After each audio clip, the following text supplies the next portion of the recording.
Welcome to Nasdaq Trade Talks. I'm Jill Malandrino, Global Markets Reporter at Nasdaq. Joining me for this segment, we have Orazio Buzza, co-founder and CEO of Fooda, to discuss innovation in workplace food programs and the impact of the pandemic and hybrid work policies. Orazio, it's great to have you with us. Welcome to Trade Talks. Hi, Jill. Great to meet you as well. You got it. Give us a little background. What is Fooda? Yeah, so we're a tech-enabled provider of workplace food programs. We're a marketplace. We don't cook food, so we work with local restaurants. On our platform, restaurants sell into locations where they normally couldn't get to on their own.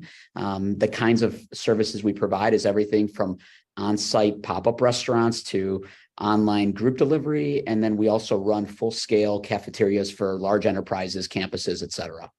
How did you develop the concept?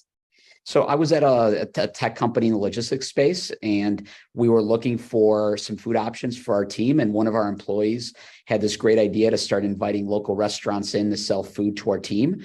And over time, it became our most used perk. And fast forward a couple of years later, our company IPO'd. And then I was looking at maybe doing something different. So I was in the process of transitioning out of the company. I was in one of my last management meetings, and our head of HR came in and said, "Hey, I want to talk about our food program because the lines are getting too long." It turns out some people that didn't work at our company were walking through our lobby and going to buy food from us. And so the light bulb went off probably about a couple of weeks later. And about 6 months later, I started this business. What type of employers and clients do you work with?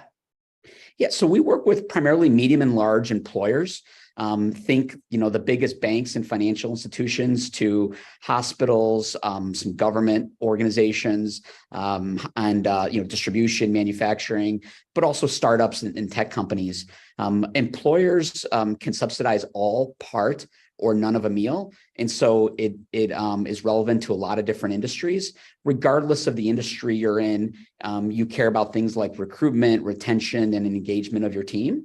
And so food is a big part of that. How has the pandemic and return to work hybrid environments affected Fooda? Yeah, so obviously the first 18 months of the pandemic were horrible. With everyone being at home, we lost probably about 95% of our business. But the last 18 months has really been nothing short of amazing as we've gained the tailwinds from the pandemic return to work trends. We become we're about as big as we were going into the pandemic. And so, the thing that we've noticed is employers have all leveled up during the last couple of years. If they didn't have programs before, they have programs now. If they had programs before, they're increasing the amount of investments they're making in them. The way we like to think about it is food at work makes the future of work better. And so food is a big part of that. How are technologies like AI enabling Fooda's platform suite? Yeah, so as I mentioned earlier, we're tech-enabled in that we built our own point of sale system that our restaurant partners use. And so we gather lots of data. And when you have thousands of sites and thousands of restaurants, the daily permutations are in the billions.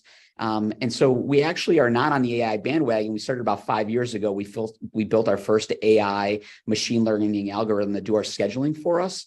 And then a couple of years later, we then also built a second AI model that uses all of our data to make predictions on what restaurants are going to sell on any given day. And so we provide specifics on their menu, bring these items, these quantities, so that they maximize their sales at the given sites they go to, but also minimize waste. What's Fooda's plans for future growth, and where do you see the food at work segment over the next several years? Yeah, so we're a domestic company, so we don't operate internationally. We have no plans to go international at this point. We operate already in all the major cities in the U.S., and we see an opportunity to go into that second, third tier from a size standpoint. Think cities 30 through 60. But the other thing that we're working on is that while we already operate in certain verticals like healthcare, higher education, manufacturing, and distribution, we see an opportunity to go deeper into those verticals over the next couple of years. All right, Orazio, we appreciate the insight. Thanks for joining us on Trade Talks. I'm Jill Malandrino, Global Markets Reporter at Nasdaq. Great. Thank you. This is great.